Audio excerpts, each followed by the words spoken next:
All righty, guys. So finally, the Cardinals is making big moves, and let's go ahead and talk about it on the front half and the back half. The Nolan Arenado thing we already know has been blooming. If I could take a word and have a pun intended, it's been blooming for over a year now. And so it's interesting that we finally are releasing. I shouldn't say release because it's a trade clearly, but we're finally moving forward from the Arenado saga.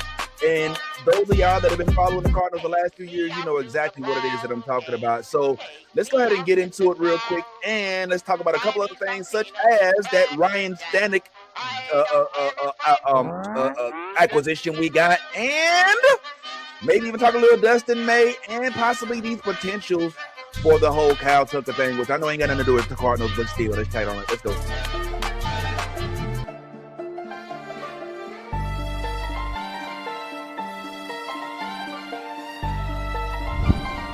Thorn.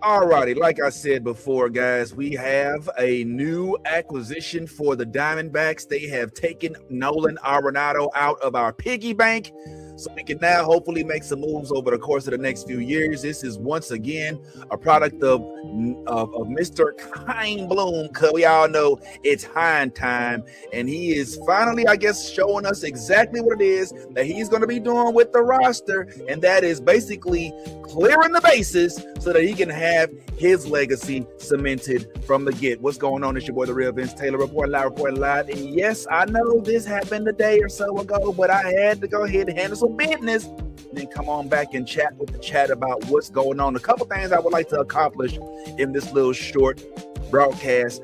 I would like for us as a collective to rate what it is that we're seeing from the one and only Hein Bloom right now, because he is indicating to us what his moves are. And if you look closely, you might even be able to tell what he's been thinking the past few years as he's watched John Mozeliak sit and allow Nolan Arenado to stay on the team, which ultimately slowed down the progression of some of the newbies like Nolan Gorman and Thomas Sajaci, and you could even argue JJ Weatherholt. And as a result of Nolan's elite defense and rather lackluster offense, we kind of got set back, even though it wasn't like we was really aiming for contention in 2025. 2025.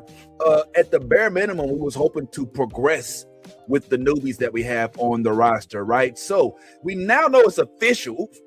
It's official. Like the old guard is gone. Like the old guard is gone right now. And I know some of y'all are like, well, we still got Brendan Donovan. Yeah, Brendan Donovan's still gonna be there, and he ain't going nowhere at least until they get the best deal for Brendan Donovan, because he's literally like the Joker. He's the big Joker.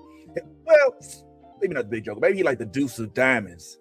Nah, bump that. Dude is the big Joker. He was the all-star in 2024 and 2025, right?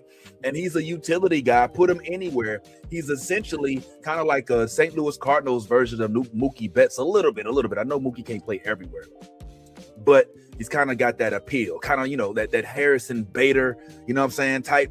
So I think that this is fascinating. Now, let's go ahead and get into the details with regard to what's going on with Nolan Arenado's trade. And then I'd like to talk to Arizona. I want to talk to y'all Diamondbacks about what it is that you all can expect from your boy Nolan Arenado now that he is officially in your clubhouse. So let's get into some of these details, if you don't mind. Follow me, and I'll give y'all a real quick highlight to watch as we go through this. So this is an article from none other than the one and only Will Leitch, who is a St. Louis guy. I only like to read St. Louis articles from St. Louis people. And he had a lot to say in an article that was titled 5 Big Takeaways from a Nolan Arenado Trade that was published yesterday. I'm not going to read the whole thing. You should go read it for yourself. It's on MLB.com. I will read this one paragraph that gives us a key, at least, into some of the details. So Arenado, as we know, has some of the worst offensive season of his career by a large margin in 2025, and he particularly struggled in the second half, hitting 175 in July with no homers, and then 250 in the regular season's final month. He's still a defensive dynamo and veteran clubhouse presidents. But if he's just giving you last season numbers, it'll be a disappointment. Nobody's expecting Nolan Arenado to return to 2022 form that had finished him third in NL MVP award voting.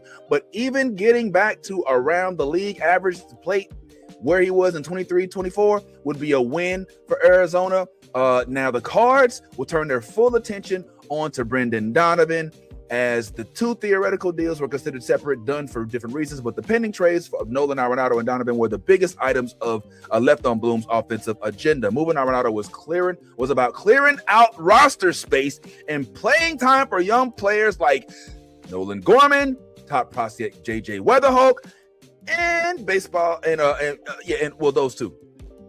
Moving Donovan is about getting significant young talent in return. So let's leave it there and let's just kind of pick that apart, if you will, for a little bit. So we were talking specifically about Nolan not necessarily having the best of years as it pertains to his offensive contribution. So let's kind of take a little bit of a peek at what it is that they're talking about as it pertains to Nolan Arenado's offensive paralysis. Let's look at the stats, as somebody I know on ESPN would say, let's go to the tape. Well, let's go to the stats. Let's look at this. This is all right. Now, the overwhelming majority is, now we can't really count up until 2022 because all those years before that is him with the Colorado Rockies, which is an interesting question I have for y'all as well, because a lot of times when you hear folks talking about Nolan Arenado, they're speaking about his Hall of Fame road that he's on already. And there's a good chance that based on his stats, I think he's like a darn near 10-time Golden Glove winner. And like the dude is like an all-star at the height of his career. But I'm curious as if he goes to the Hall of Fame, where he gonna do that at? Where he you know how CC was for the Brewers for the longest, and then when he went to the Hall of Fame, he went for the Yankees, even though he was with the Yankees for like a little bit of time. And that tends to happen when people play for the Yankees. They end up, and I wanted the same thing about Goldsmith, since Nolan Arenado did actually go to the Arizona Diamondbacks, we know that, and I'm positive that Nolan called Paul Goldsmith to find out, hey man, what's going on with the Diamondbacks? Is it cool down there in Phoenix? Like, what's happening? Like, what should I have to look forward to? Because Nolan Arenado, even though he's familiar with Arizona for going there for spring training with the Colorado Rockies, he's basically been a Grapefruit League player for the last few seasons. So he's kind of been used to going to spring training in Florida. In fact, last year, if you recall, around spring training time, when the whole Nolan Arenado got to get traded debacle, John Mozeliak can't make it happen. Oh, what's going to happen? Oh, they got beef. Everybody's got their cameras all on Cardo's spring training in Jupiter, Florida at Roger Dean to see what it is Nolan Arenado's going to do. How's he going to job well? Is it going to be awkward? And Nolan was a consummate professional. Nolan was like, man, listen, I came to do my job. I ain't worried about that off the field. I'll let them handle that, and I'm going to handle mine on the field. Now, he did come on the field, and the numbers were not great. But that's not what Nolan is the best known for. Frankly, it's the defense. I'm going to tell you right now, Arizona, here's something that y'all are going to see. Now, Nolan Arenado is he's not Eugenio Suarez. So you're not going to get Eugenio Suarez. All right. That's just not going to happen. Eugenio, he gone. All right. So y'all go ahead and let him go. But Nolan Arenado is almost like, if you will, and I say this lightly, he's kind of like he's been compared to Manny Machado at third base. He's been compared to the likes of a Ryan McMahon, Alex Bregman. Like, the dude has that thing at third base where that ball ain't getting by him. Ain't no point even hitting it over there if you a pull artist and a right-hand batter. Ain't no point. And I'm gonna tell you right now, Nolan Arenado got some of the cleanest one-hand scoops in the league, bruh. Like, my man, I mean, he in his mid-30s, but it's so crazy watching him run to a ball that looks like it's probably gonna go somewhere way into left field, but Nolan Arenado like, nah, that ball ain't going nowhere beyond me, homeboy. So I don't even know why y'all even looking over there. This is an interesting because when I was listening to the interviews on the TVs and stuff this morning, the overwhelming majority of the consensus seems to be that Arizona, the Diamondbacks, really needed to cement their defense, and this is going to do that. I'm gonna tell you right now, Nolan Arenado makes that left corner way better. He does. He's a better defensive player than Eugenio, not offensively, but he's definitely going to give you your money's worth with regard to that arm. Nobody in the league, in my opinion, with the exception of maybe rival Manny Machado, can scoop a ball like Nolan Arenado. And I stand by that, and I mean it, and I am not taking that back. So get used to it, guys. You're going to see this dude scoop as many balls. He does not allow his body, his health, even his well-being in terms of like his body necessarily getting hurt. If most Cardinals fans will remember toward the latter half of the season before he finally decided to take the rest of the year off. Remember when Ali Marmol gave him his going away? Hey, he's going away, guys. Even though he still got a week left, he's out. It was like, okay, I guess he's not going to be back next year. Okay, fine. But remember how twice he found himself falling into the stands to catch a ball. One of those times, I believe, was a Shohei Ohtani joint where he was like, nah, yeah. Oh, not Shohei. I don't think it was Shohei. It was somebody of note. But yeah, like you see that one where he was diving for the stands. Yeah, he ended up hurting himself. But they gave him a golden chair. They turned that seat where he fell into it. There sat on somebody's two daughters when they was in the front row over there behind the dugout for the visitors. Darren sat on their kid, and even though the net was there, he was okay though. Made the catch, everything was well. A couple games later, same play, except this time when he landed in the back, he landed on that metal part. You know, if you've been to the ballpark, you know that little metal part right between the seats where sometimes you can put your arm if you got enough room. Like he fell like right on it and bam, injured. Out. Had to take him out the game. Fortunately, it didn't last too long. But yeah, that's the guy you're getting. The guy who rushes to the ball, no matter what distance it is from his glove. He's diving. He's getting in the way of it. He's like, this play right here is, frankly, it's a simple one for him. The one that you want to look for is when you see him run to the ball, take that right hand, pick it up, throw it right to first base. You're going to see a lot of those. Nato also, this is a genuinely cool dude, man. This is a guy who is not always going to, Diamondbacks aren't too flashy anyway, so it was hard to get Nolan Arenado to do this right here. You see what he's doing? Like, he never liked to do it, but you finally get him to do it when he would actually have a really good play and was excited about it. What you're not going to get from Nolan Arenado is a lot of offensive contribution. Now, let's go through the stats again. I already showed y'all this, but let's just kind of look down these numbers. So check it out. I want you to look at 2013. All right. Now, he was only striking out like 72 times, but he didn't really play, as much back then, even though I think it was one of the highest before those plate appearances. But as he progresses, as you see more home runs, you'll see more strikeouts. That's because he's trying harder. But you'll notice that 2015 through 2019 era, that is when he's at his best. Even though you could argue that his strikeouts were at the highest, that's because he's swinging for the fences, folks. That's because he's trying to make sure he get every little last bit of what's going on in that bet. But here's what you really want to take note of. The decline really lies in the home runs. Take a look at that, guys. Y'all see where his home runs are, right? Start at 10 in his rookie year, but then you get to those years where you're getting those average of 40, 41, 37. Yo, those are the Nolan Arenado years that made John Mosey be like, yo, who is this Nolan Arenado dude? I like to holler at him. Keep in mind, these are also the years when we had Yadi Molina. And even in 2022, we actually had the one and only Albert Pujols and Yadier Molina. And you'll notice that he still was over that 30 mark. But something seemed to happen after that year. If you look closely, you'll notice that that Nolan Arenado started slipping. And we know there were some injuries with regard to his leg, hip, stuff like that. But yeah, he definitely started to show decline. Now, I remember in 2023 watching the Cardinals, and they were bad, especially since we were coming right off of losing Pujols and Yadi, who basically had carried the Cardinals for the last 2 decades, right?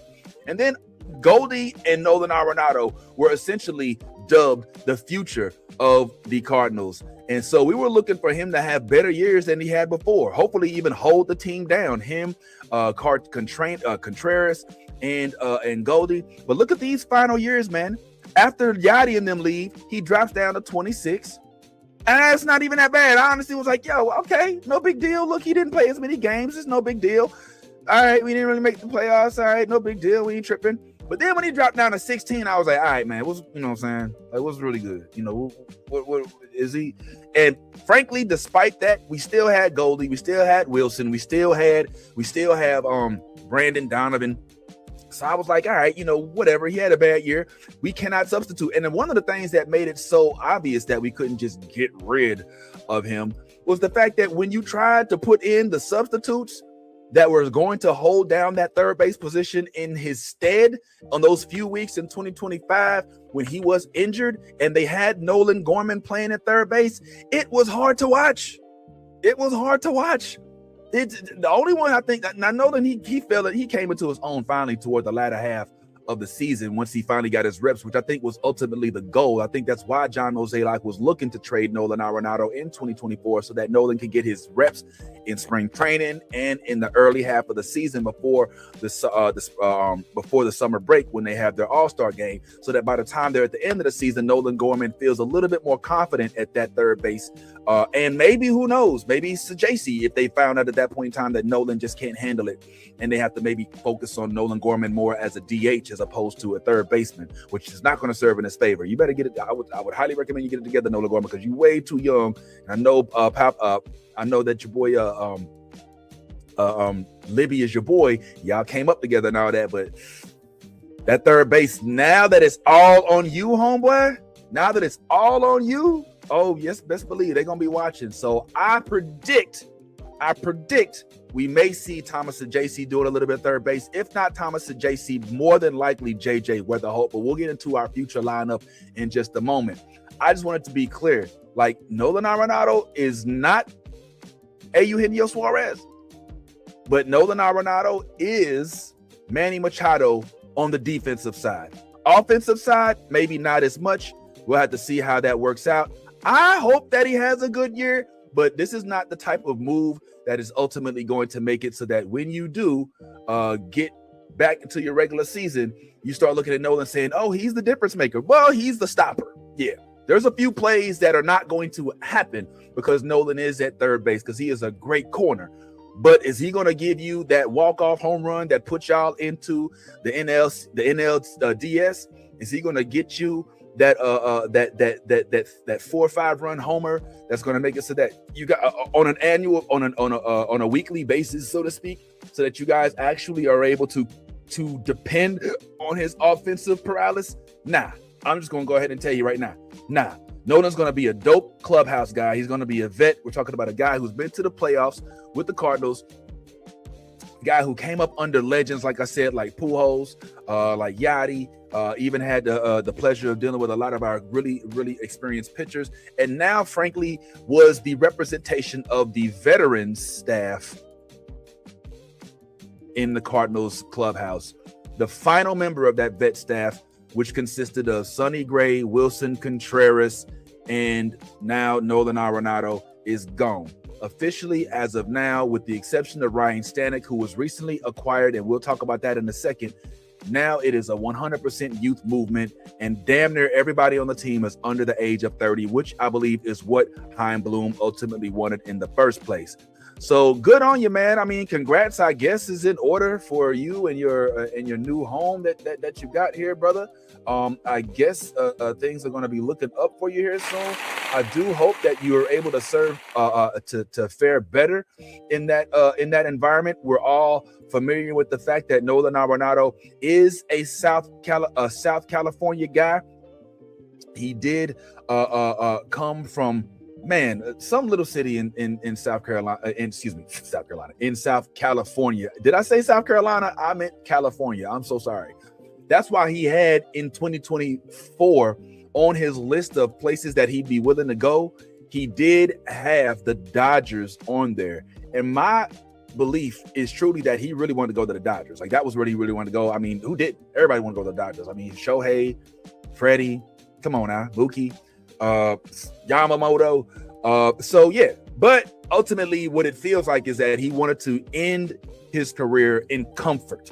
If you watch some of the interviews, like I know he did some interviews, one with Yonder Alonso. I think he even spoke with Katie Woo on one occasion. Did he speak with Katie Woo? He might have. But he was pretty adamant about knowing that he wanted to make sure his family was comfortable. He had spoken about how in St. Louis he had found some comfort, and his wife and family found comfort, and they didn't want it to be ripped away from it, which is one of the reasons I suspect he declined that offer to Houston last year when there was a potential for him to be traded and go down to join that Astros squad. Frankly, I think that he might be reconsidering that right now because they probably would have been able to get, but in all honesty, it really don't matter because Nolan Arenado, he won't get the same money anyway.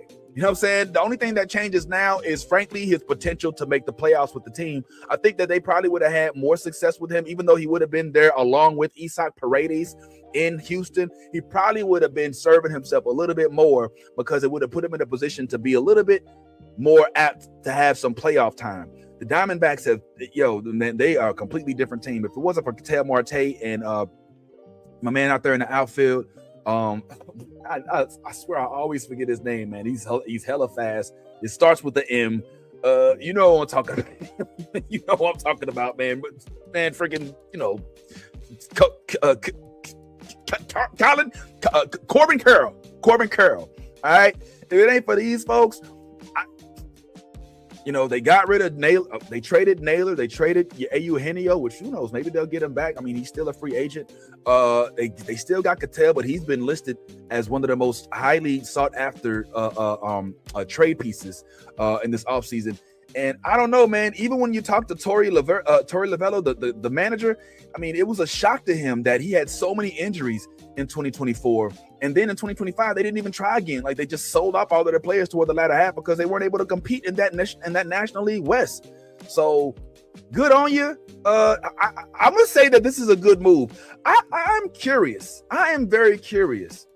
I'm curious if this is something that Chaim Bloom was able to do that John Mozeliak was unable to do. Something in my mind tells me that if Hein was the POBO, the president of baseball operations in 2024, that he would have been able to convince Nolan Arenado, go ahead and waive that trade clause. He would have been able to make it a little bit more clear, make it less forceful. I remember John Mozeliak said in an interview, I think it was on MLB Network, that they were going to have to trade Nolan Arenado, and I don't even know if that was before they had spoken to Nolan Arenado about his trade. So that kind of puts it in that Rafi Devers territory where you're like, yo, how you going to talk about me behind my back about me and not let me know about me? Caused for a little bit of tumult in spring training, but they're professionals. John Mozeliak, Ali Marmol, Nolan Arenado, they all worked it out, and he ended up playing the entire year, even to the point where he got his curtain call at his last game because basically it was like, all right, man, Marmo was like, look, bro, I don't think you're coming back next year, so let's go ahead and let's send you off, homeboy. And that's why I think the players really like Nolan, like Ali Marmol, because he thinks about more than just what goes on the field. He thinks about the house, the feelings inside the player, even thinks about what it is that's going to help them and benefit them as a player post Cardinals roster. So yeah, man, all I can say pretty much for the most part is good luck to you, Nolan Arenado. Happy that you're finally going back closer to your home, which I believe is in Newport, California, or I mean, that's where you was born or whatever. But yeah, man, good on you. And yes, like I was saying before, for the folks in South Carolina, why do I want to say South Carolina so bad? Like, I don't know why, but the folks in South California, for the folks in Phoenix, for the folks in Arizona Diamondback country, y'all are about to get a defensive wizard, a defensive stellar, like elite player defensively. Like, the reason I say that is because even as he continues to slump offensively, the defense seemed like it may have even gotten better over the years. So look forward to that. I think that that's something you could definitely hang your hat on.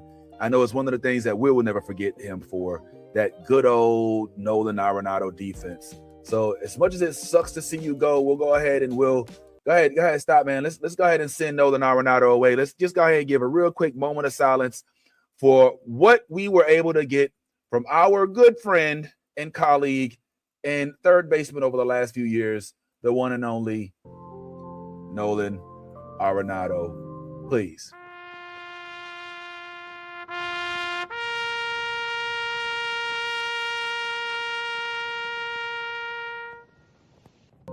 All right, that's enough, man. Yep. So, RI to Nolan Arenado's career with the Cardinals, and thank you once again for the good times and the injured times.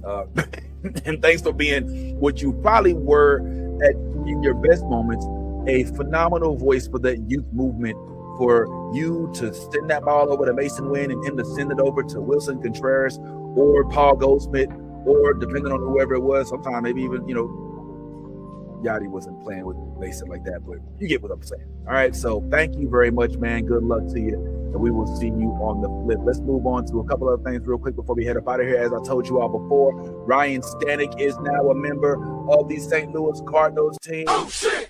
Yes, that's right, he is. And why does that matter? Because I was frankly concerned that we were not going to have any veteran bodies on our team this upcoming year, y'all. So to have Ryan Stanek pull on up and to be able to say, all right, now at least I know that Libby's going to have somebody to speak with, because Ryan Stanek, despite him having not the best year last year with the New York Mets, he has been to and won a World Series with the Houston Astros.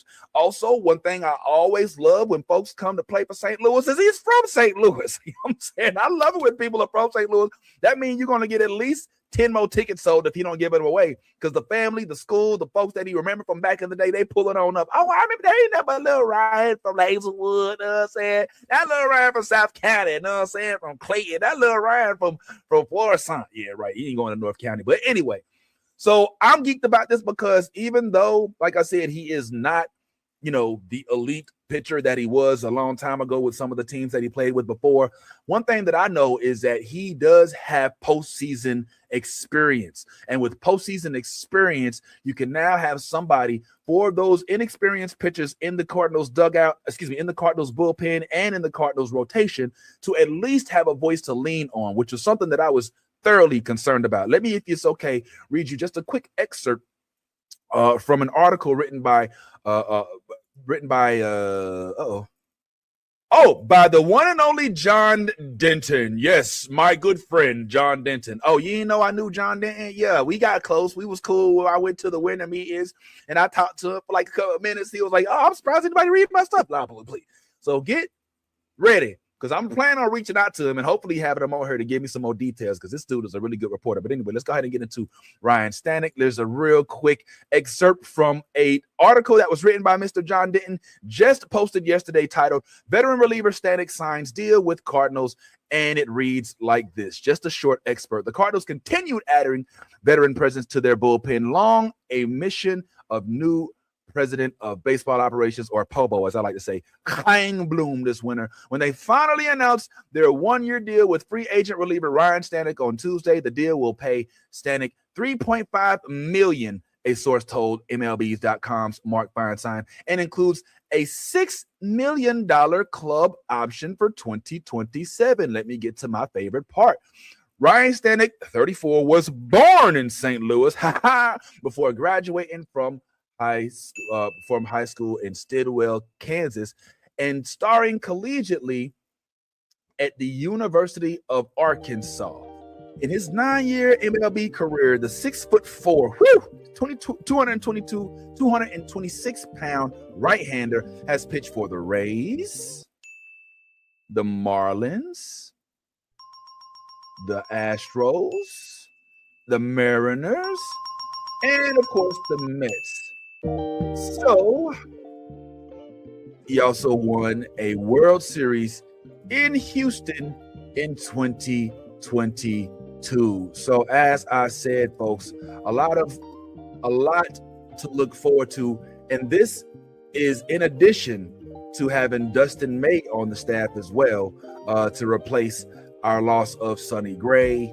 And of course, we lost Ryan Helsley. That was, even though that was last year. So now we have Dustin May as a starter in the rotation, and we have Ryan Stanek in the bullpen to talk to the folks. Like if JoJo Romero stays, then he's talking to JoJo Romero. Even though JoJo's a bit of a vet himself, especially from his Philly days, he's in there talking to possibly Kyle Leahy if he isn't put in a starting rotation. He's talking to Riley O'Brien. He's talking to maybe did we release? I don't know. We might have released.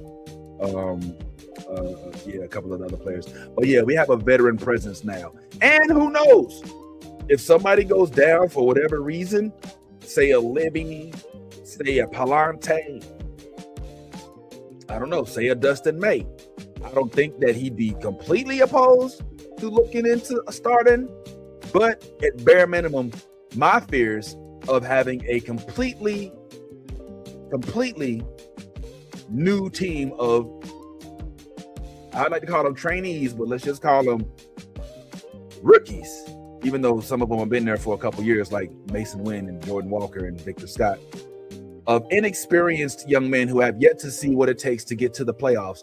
It did make me at least feel a little bit of comfort knowing that Ryan Stanek and Dustin May, both of who have been to World Series teams and games, will be joining this staff. So happy about that. That's a good thing. And I'm looking forward to seeing what he brings to the dugout, to the clubhouse, and we will move on from there. The only other thing I had, honestly, was just, I was going to talk a little bit about the Kyle Tucker thing and how, the Mets are offering them $50 million a year and don't even give them a year. I don't know. We'll see what happens with that. But my main thing, honestly, is just wondering, what is going to be our lineup this year?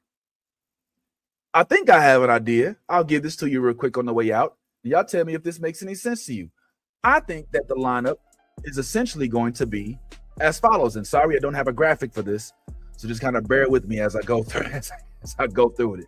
Now that we don't have Nolan Arenado anymore, my belief is that it's going to look a little something like this. We're looking at our first hole with Mason Wynn. Batting second, we got Alec Burleson over there at first base, Mason at second base. Second base right now, I'm looking at more than likely Thomas Ajayce. Thomas Ajayce is that fit. All right. Now, if it's not Thomas Ajayce, it could be JJ Weatherholt, but those two are slightly interchangeable. Of course, we've got our third baseman. I truly believe that Nolan Gorman has been given the position of third base. They was trying to get Nolan Arenado out in 2024 just so that Nolan could get more reps at third base. So that's your third baseman. Left field, we still got Nootbaar for the time being. If it's not Nootbaar, then Brandon Donovan. If he doesn't get traded, my assumptions are that Brandon Donovan is being held for the King's ransom, and they don't want just a couple eighth-round prospects for Brandon Donovan. They want somebody that's going to bring back some butts to the seats, and Brandon Donovan is their best chance of getting something of that value. They're not going to get a Julio Rodriguez or a Jose Ramirez or somebody that's the team franchise, but they could get at least somebody who is on the who is possibly at bare minimum some small level of excitement to generate a little bit of a jolt for the St. Louis Cardinals Busch Stadium fan going crowd. Center field, we're still at Victor Scott, although I know they've been saying, he got to pull up next year because he did not have the best second half. I get it. And, of course, in right field, we've got Jordan Walker, who was told adamantly by Chaim Bloom and Ollie Marmol, and I believe even John Mozeliak before he left, he's going to have to show us a lot in the offseason with regard to winter ball and development and all that to make sure that he is not going to be put on the chopping block in 2026. So that's what the lineup. Oh, yeah, and, of course, in catcher position, we got starting, I believe, Pedro Paez back. Oh, well, actually, I'll take that back. Starting maybe Ivan Herrera now that he had his surgery. And here's what I did want to say to the Cardinals fans out there. I know it looks like right now we're selling off all of our good pieces, and it is true. We're selling off a good portion of them, but something inside of me is getting a little bit excited. Like something about these moves is making me happy. What this feels to me like is, how when you finish eating your dinner, Thanksgiving, Christmas, or just a dinner at the end of your day, you may not finish it all, but then you got to go ahead and put that dish by the sink for whoever washes it, either the dishwasher or the actual electronic dishwasher or your mom or your sister or whoever. This to me feels like Chaim Bloom is raking the plate. He is leaving John Mozeliak's dirty dish completely clean. He like, look, okay, you couldn't get rid of Nolan Arenado. Watch this. Okay, you couldn't get rid of Wilson Contreras. I talked to him about it. Yeah, he wants to stay, but I convinced him that it's best for him to go because he wants to be a playoff contender. Oh yeah, you couldn't get rid of Sonny Gray. Sonny Gray said he doesn't want to exercise his no trade clause. Oh yeah, I got rid of Sonny Gray. That was my first trade. It wasn't even no problem. The first thing he said, like, Chaim Bloom went in and said, like, look, bro, we ain't finna win. Y'all want to win? You want to win? Sonny Gray, do you want to win? Okay, bye. All right, I got you. Oh, Wilson Contreras, you want to win? All right, bye. We'll see you later. Have fun. Wilson Contreras, we got no problem, man. We love you to death, but if you want to win, we ain't finna do that. So, oh yeah, by the way, Nolan, remember how you tried to hold on to our hand the whole entire 2024 season and made it so that Nolan Gorman now only has a few at-bats for him throughout the year because he never really got a chance to get his full service over there at third base? Yeah. You gone home, boy. We out. Yeah, Hein Bloom is not playing that. He is here to make the changes that he came to make, and he is making those changes. And what I really like about it is he's not just tearing it down. He did get Dustin May. He got Ryan Stanek.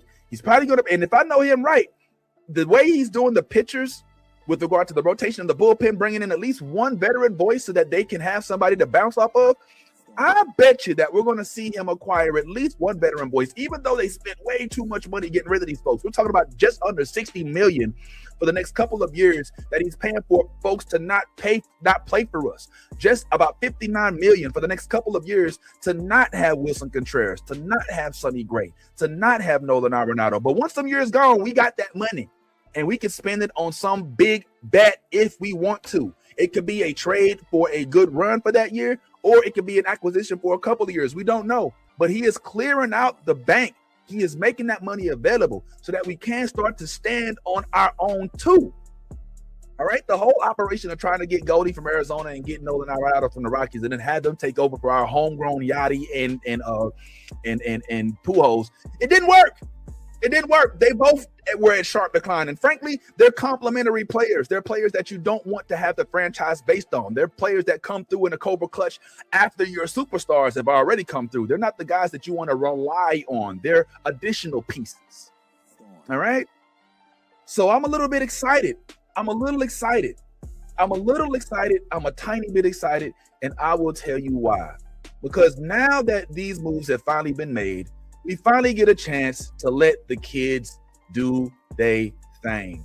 We finally get an opportunity to see what will a Nolan Gorman give you in a full 162 game season. We finally get a chance to see what is it that we're going to get from a full season of Thomas Saggese. What do we get if we can get Lars Nootbaar to not get hurt multiple times throughout a season? What do we get from a full runway with Nolan, with him? What does Joel Pozo do without having to worry about being called up and sent back down now that he's basically on the roster after he spent the years in this car in Kissimmee because he couldn't get health care after COVID? What do we look forward to seeing with Ivan Herrera, who frankly is the one that you all should be the most excited about? Ivan Herrera, guys, is our new star. Him, Mason Wynn, and if we can get him on track, Victor Scott will be the future.